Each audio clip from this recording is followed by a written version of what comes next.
everyone, welcome back to my channel. My name is Rulla Alani and I am so happy to have you here. I have some wonderful news to share with you guys. If you are not following me on Instagram, then you probably missed the news, but I just recently got engaged and it has been just such a beautiful adventure ever since.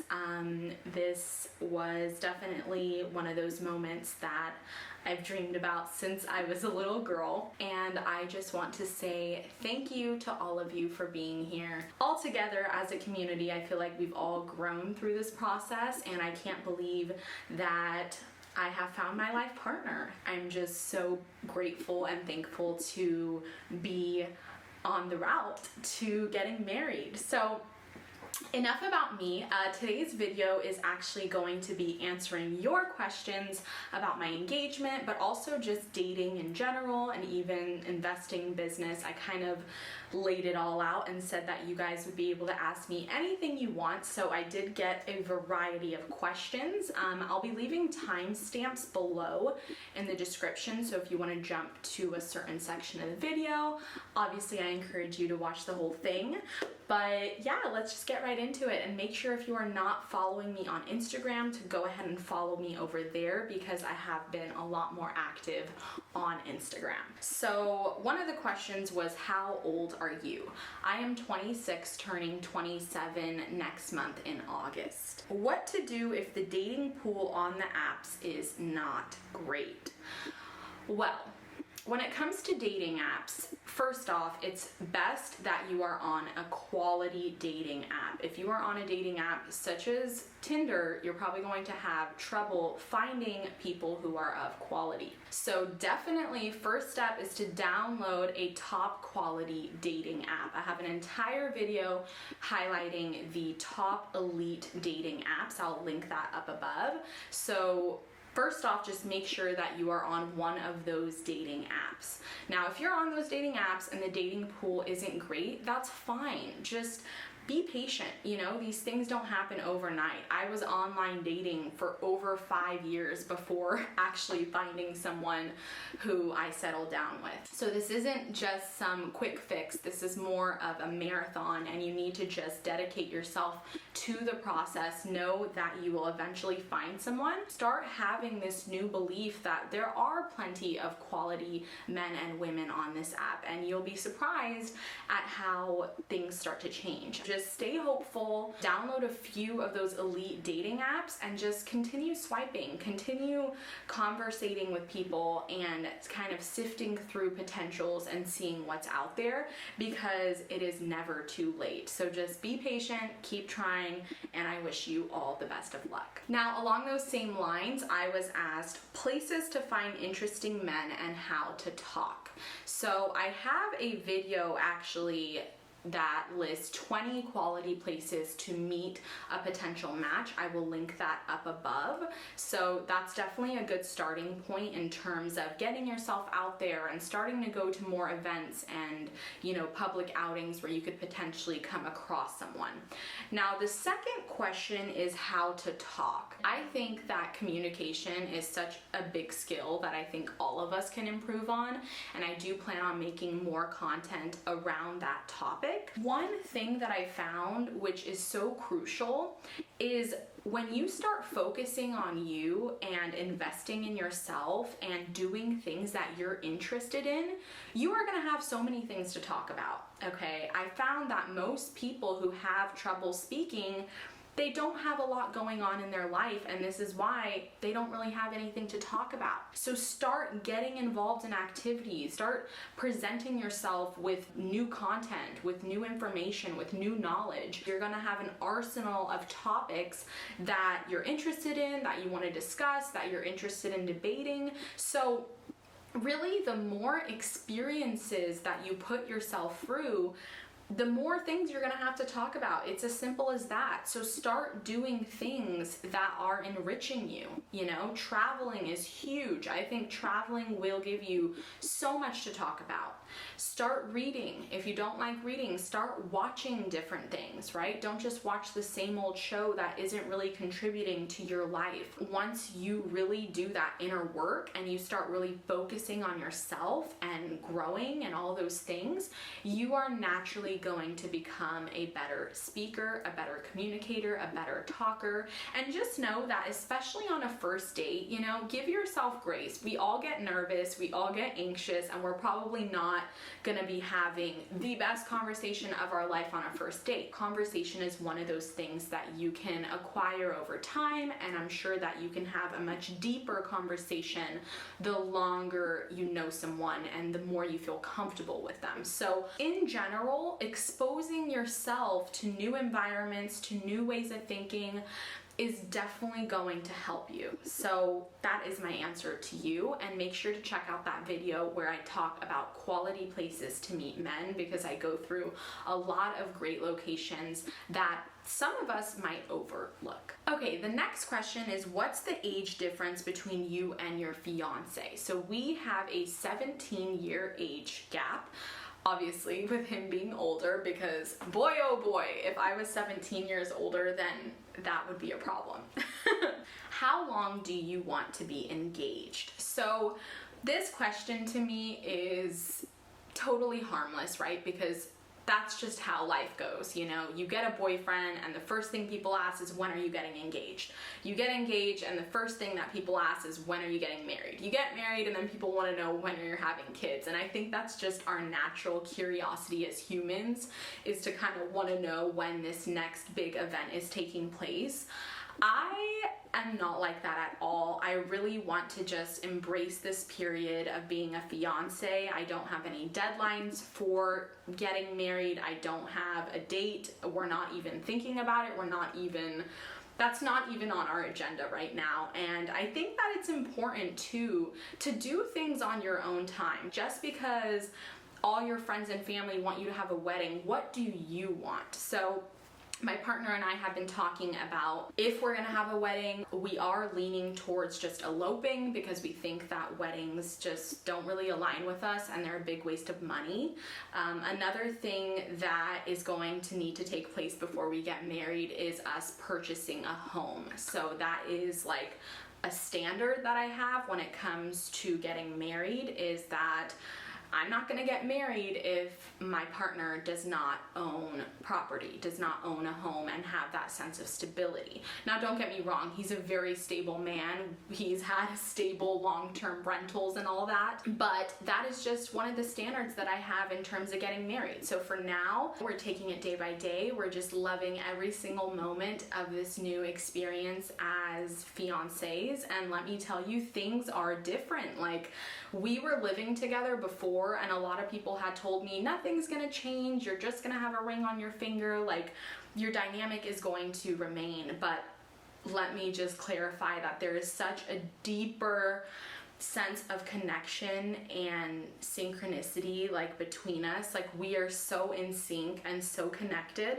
I mean, we always have been, but definitely since our engagement, I just feel this newfound sense of just love and admiration and respect for my partner. So it's just been beautiful, and I am embracing it and loving it. So to answer your question in simple terms, we do not know when we are going to get married, but we definitely know it will be around the same time when we find our home. I just have this kind of idea in my head that I want our marriage to kind of be this new chapter, this new journey. So I think that starting that new journey in a new home, in a home that we own, is going to be so powerful.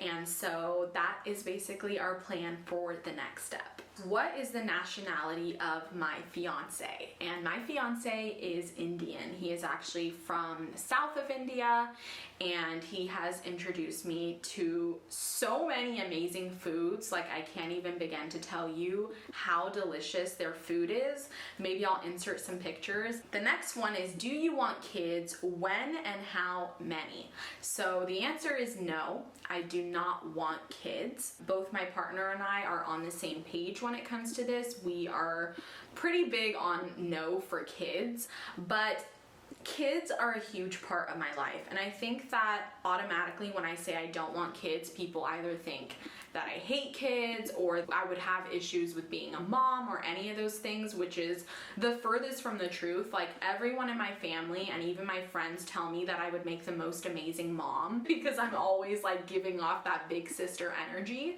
but I just don't see it in the cards for me. I don't believe that I will be having my own kids, but I definitely do want kids to be a part of my life somehow, whether that is through adoption or potentially fostering a child or even just helping children.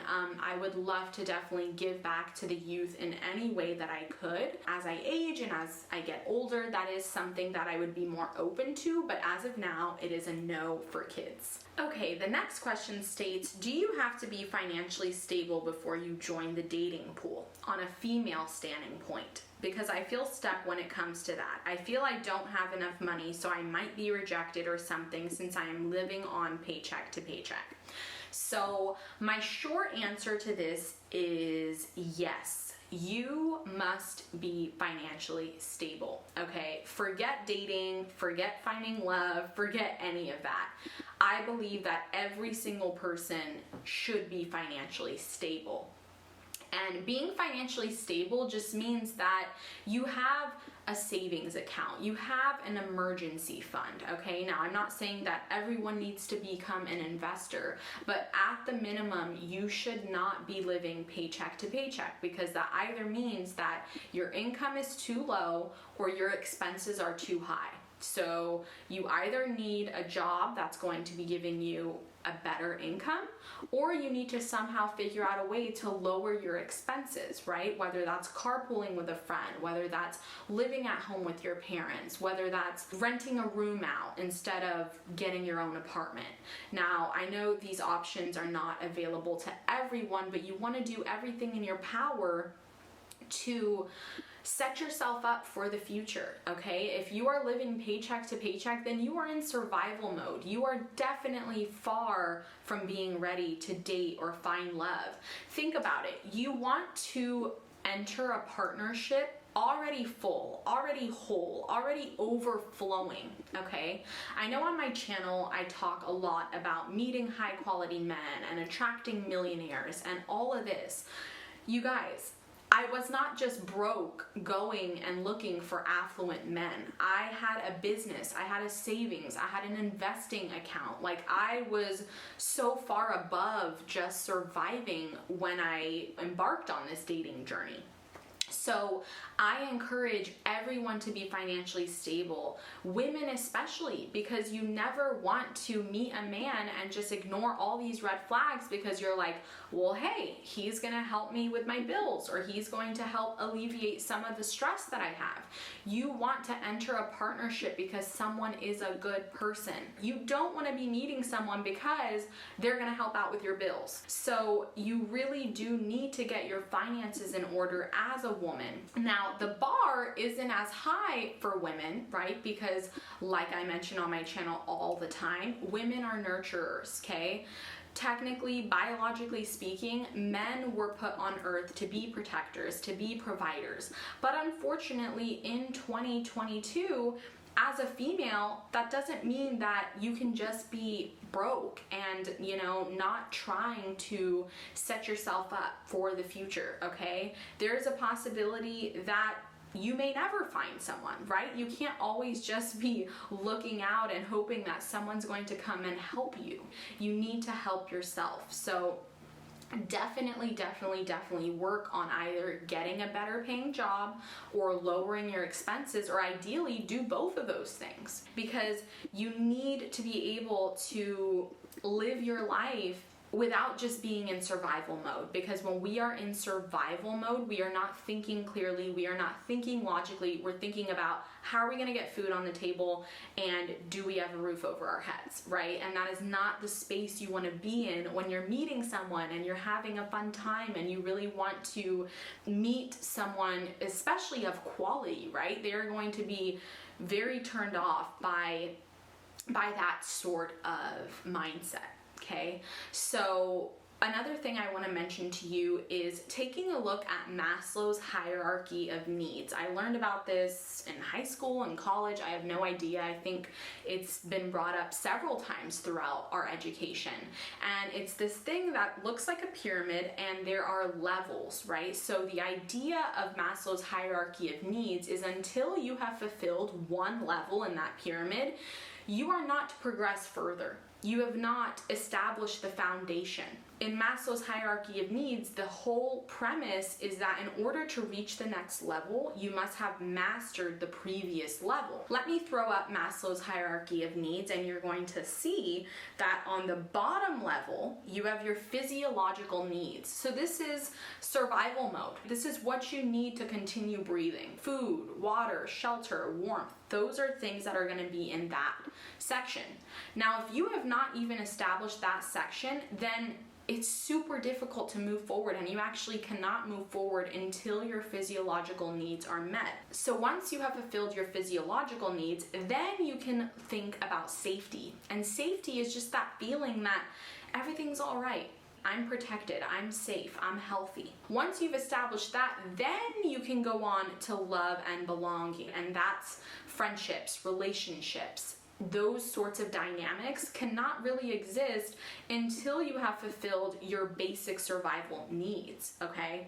And then beyond that is when you get into self-esteem, self-actualization, enlightenment, and all of these things. But just know the levels. Like, you can't just reach enlightenment or this amazing marriage if you can't even figure out how to have enough money to survive month to month. So I hope that this is not coming off too harsh or anything. I just want to be completely honest with you because, you know, maybe you were expecting me to say, oh, it's fine, don't worry about it. Like, we're women, we don't need to have that. But the truth is, I disagree with that. Like, as much as I am a traditionalist and I believe that a man should cover big bills and a man should be the provider, that doesn't mean that when I was single, I was just sitting around being lazy. I have worked my butt off, and it's because I never wanted to be living paycheck to paycheck. And I knew that if I wanted to have a fulfilling marriage, a thriving business, the ability to travel and shop and eat fine dining and go to 5-star hotels, well, I better start working now, regardless of if I'm single, if I'm in a partnership, or if I'm married. So I definitely encourage you to get your finances together, because that is definitely the first step before love or dating or any of that.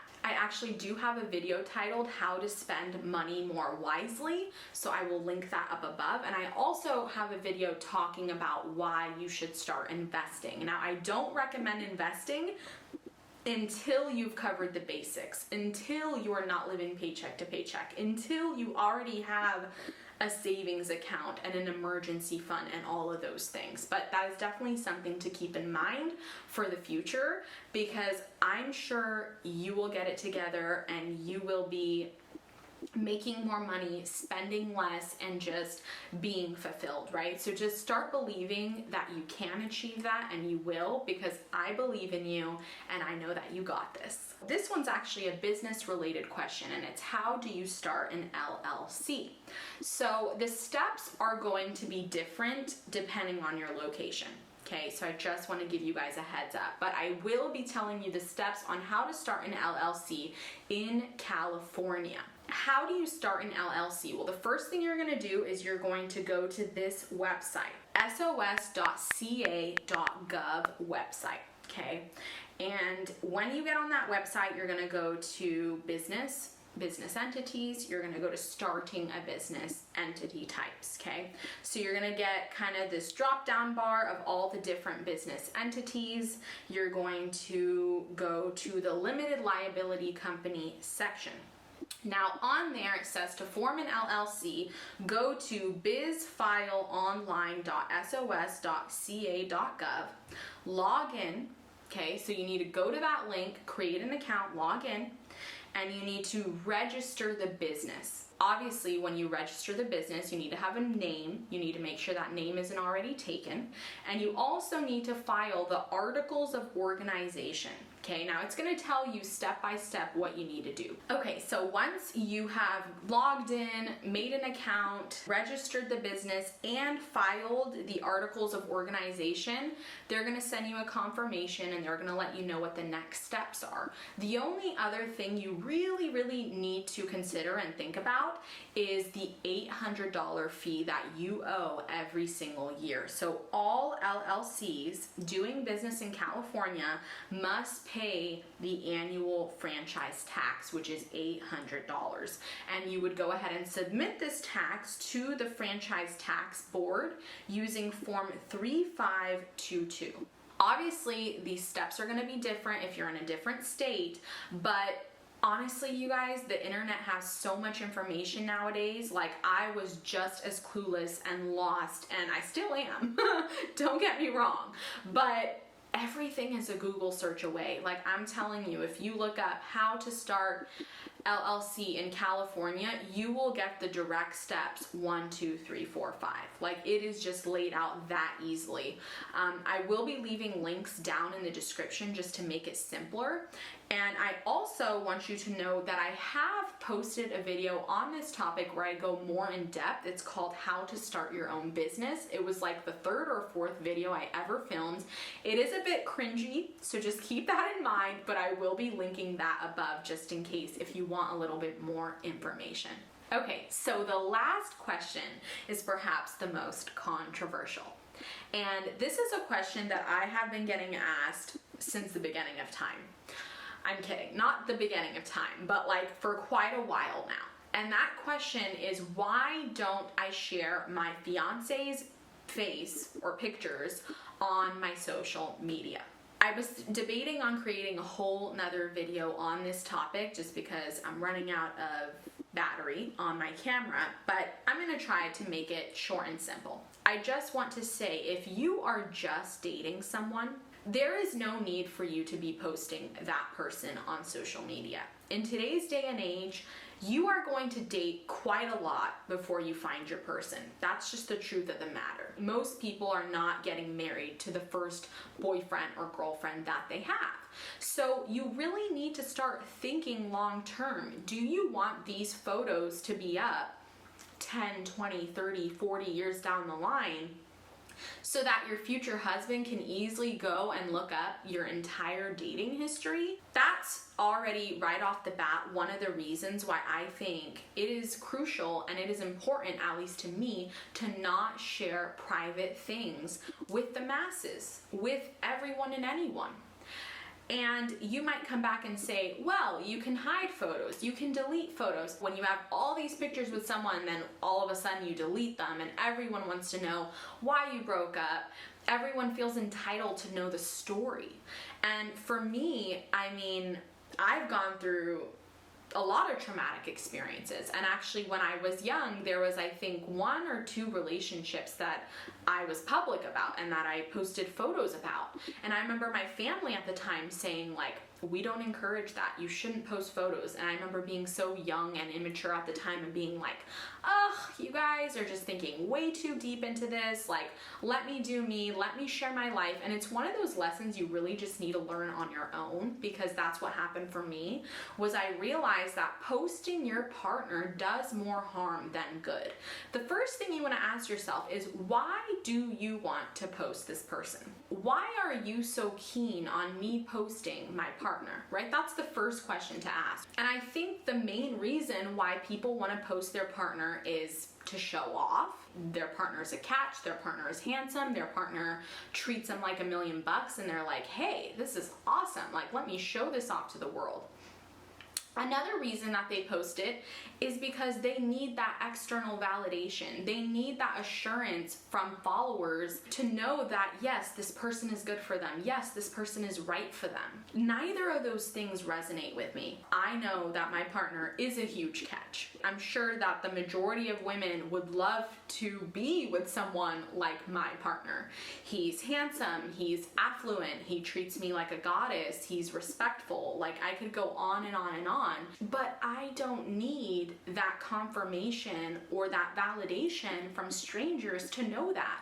I don't need to post a photo and to get likes and comments to know that this man is right for me. The other reason is he is such a private guy in general. Like, forget what my beliefs are. He has no social media accounts besides LinkedIn, where he doesn't even have his picture on there. So why is it that I'm bringing him out of his hole, bringing him out of his, privacy to share him with strangers when it's not even something that I feel comfortable doing? So that's kind of the other part of it, is he's a private guy, he's in the corporate world, it's a different environment. He's not an entrepreneur like me. So also there's a certain image he has to portray, and I don't want to be tied down to those rules, and vice versa, right? Like, we have very different lives and we have different industries that we're involved in. Whereas mine is a lot more public, is a lot more in the public sphere. His is a lot more private, and I completely respect that. The other thing is, I want people to understand that I am not hiding my fiance. Everyone who needs to know that I have a fiance knows. My friends know, my family knows, my friends have met him, my family has met him. So it's not that I'm hiding my fiance, it's just that I'm keeping him to myself when it comes to strangers, when it comes to the entire world. And I have every right to do so. I think that nowadays everything is so public, everything is like in your face, so live, that the minute one person tries to hold something sacred or private for themselves, it kind of like raises an eyebrow, like, there must be a red flag there. No, my dear, there is no red flag. It's just, this is a sacred union to me, and as someone who shares so much of my life with you guys, this union, this partnership that we've created is one thing that I just want to hold near and dear to my heart. I want it to be private. I want it to be a just us thing. I want us to be free from criticism, from hate, from praise, from judgment, from all of those things, good and bad. I want us to deal with our problems and to love each other privately. And I think it's something that's so beautiful, and it's kind of like a lost art, because nowadays not many people do that. A lot of people just share everything, and I just don't feel the need to do the same. The other thing is that I have been cultivating a brand image for myself on YouTube, on Instagram, and he is not a part of that image. He is not a part of the persona that I've created, which is all about empowering people to become more capable, to become more empowered, and in doing so, to attract someone that they love. This is my journey. This is something I've built. I don't have a family channel. I don't have a couples channel, right? So it's just really not in the cards for me. This channel and my Instagram are my outlets. And yes, my life has changed. Now I'm a fiance. That doesn't mean that I am required to share every single bit of that journey with everyone. So I hope that answers your question. Thank you so much to everyone for submitting your questions, for being here. I love you guys, and I will see you all very, very soon. Bye!